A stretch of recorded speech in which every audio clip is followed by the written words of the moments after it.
രാവിലെ കണ്ണുറക്കുന്ന തന്നെ ബ്രേക്ക്ഫാസ്റ്റിൻ്റെ മുന്നിലാണ്. എന്നാൽ പിന്നെ വൈകിക്കേണ്ട, പെട്ടെന്ന് തന്നെ ബ്രേക്ക്ഫാസ്റ്റ് കഴിക്കാൻ വെച്ച് ഞാൻ എന്തായാലും ഫ്രഷായി വന്ന് തിരിച്ചു വന്നിരുന്നു. ഇന്നത്തെ നമ്മുടെ അതിഥി എന്ന് പറഞ്ഞാൽ പൊറോട്ടയും മുട്ടക്കറിയും. പൊറോട്ട ഇത് ചിലർക്ക് ഇഷ്ടപ്പെടില്ലെങ്കിലും പക്ഷേ അടിപൊളി കോമ്പോ തന്നെയാണ്. പൊറോട്ട ഒരു പീസ് എടുക്കുക, മുട്ടക്കറി മുക്കുക, കഴിക്കുക. ഏതാ സംഭവം? ഇത് ചിലർക്ക് ഇഷ്ടപ്പെടില്ലെങ്കിൽ ഒന്ന് ജസ്റ്റ് ട്രൈ ചെയ്ത് നോക്കാം. അങ്ങനെ അത് കഴിച്ച് കഴിയുമ്പോഴത്തേനും ഉച്ചയായി. ഉച്ചക്കലത്തെ നമ്മളെ ഫുഡ് തന്നെ വെജ് ബിരിയാണിയാണ്.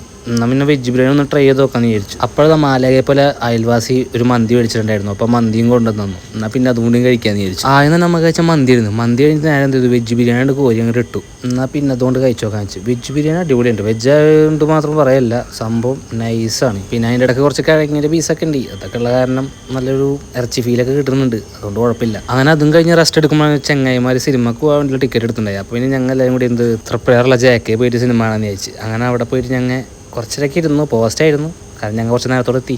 അതായിരുന്നു. ഈ സിനിമ ഏതാണെന്ന് പറയണ്ടേ? ഇതാണ് നമ്മൾ സിനിമ അടിപൊളിയായിരുന്നു. പറയാൻ കാരണം പറഞ്ഞാൽ നമ്മൾ സൂപ്പർ ഹീറോ മൂവീസ് കുറവാണല്ലോ. അപ്പോൾ ഞാൻ അങ്ങനെ ചുമ്മാ അടിപൊളിയാണ്. അത് കഴിഞ്ഞിട്ട് ഞങ്ങൾ എന്ത് ചെയ്തു, അവിടെ തന്നെയുള്ള മാളിൽ പോയിട്ട് കുറച്ച് സാധനം മേടിക്കണ്ടേ. അങ്ങനെ അതും പർച്ചേസ് ചെയ്ത് തോന്നുന്നു. പിന്നെ റോഡിൻ്റെ പകുതിച്ച് എന്ത് ഒരു ഐസ്ക്രീം ഉണ്ടായി. അപ്പോൾ അതും മേടിച്ച് അതങ്ങനെ ഞങ്ങൾ നിന്ന് ഞങ്ങൾ നേരെ വീട്ടിലേക്ക് പോയി. വീട്ടിലേക്ക് നമുക്ക് കാര്യം അറിയാൻ നിൽക്കണം. രണ്ടും കൂടി മിക്സ് ആയിരുന്നു, ചോയ്സ് ആയിരുന്നു. ഒന്നെങ്കിൽ ബിരിയാണി അല്ലെങ്കിൽ വെറും ചോറ്. ബിരിയാണി മാത്രം കഴിച്ചാൽ അത് വെറും ചോറിന് സങ്കടമാവും, വെറും ചോറ് മാത്രം കഴിച്ചാൽ അത് ബിരിയാണിക്ക് സങ്കടമാവും. അപ്പോൾ എന്ത് രണ്ടും കൂടി ഒന്നിച്ചങ്ങോട്ട് ഇട്ട് കഴിക്കാമെന്ന് വിചാരിച്ച് അങ്ങനെ ഞാൻ അതും കൂടി കഴിക്കാൻ പോവാണ്. അപ്പോൾ എന്തായാലും അത് കഴിച്ച് തീർക്കട്ടെ. അപ്പം പിന്നെ അടുത്ത വ്ളോഗായിട്ട് നമുക്ക് കാണാം. അപ്പോൾ ഓക്കെ, അപ്പോൾ ശരി, ബൈ.